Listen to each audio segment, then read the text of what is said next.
Hello everybody, it's a beautiful day in Scarborough, the weather's cleared out, the sun's finally arrived, and welcome to another episode of whatever it is we're doing here. Click this, sit back, let's go look at a steam train.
We have an expression in Britain, the anorak, which is a type of jacket, but it also means nerd, someone who's extraordinarily enthusiastic about something that most people think is a little mundane, like comic books or Dungeons and Dragons, and especially in the UK, trains.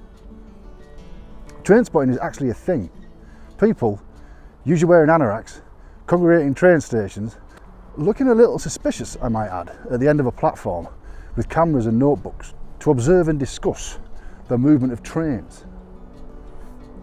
See, this is fairly understandable to me because I'm a bit of an anorak. I'm a bit of an anorak about medieval architecture, for example, and cooking, mixed martial arts, and the Paleolithic underpinnings of our psychology and anthropology. I'm becoming an anorak about bushcraft and foraging. Every time I write a book, I spend months, if not years, becoming an anorak about the subject matter. There's a link to my latest one in the description below, by the way, if you're interested. It's about my tour of my bicycle tour of Scotland a couple of years ago. I think every writer, in a sense, is a periodic anorak. So I have some empathy for the train spotter anorak, even if I don't understand them. At least, I don't understand an obsession with diesel and electric locomotives, but I can understand one about steam engines.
Steam engines are wonderfully aesthetic pieces of engineering.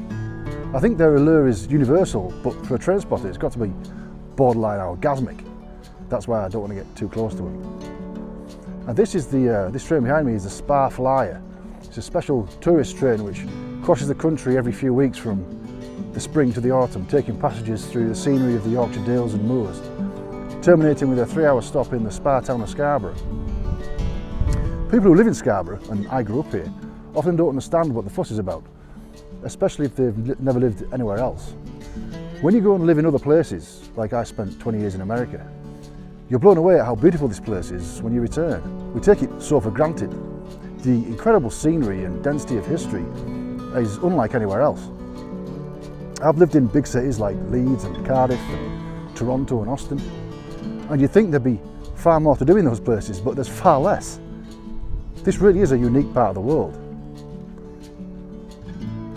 So like this, smash this, and I'll see you all tomorrow.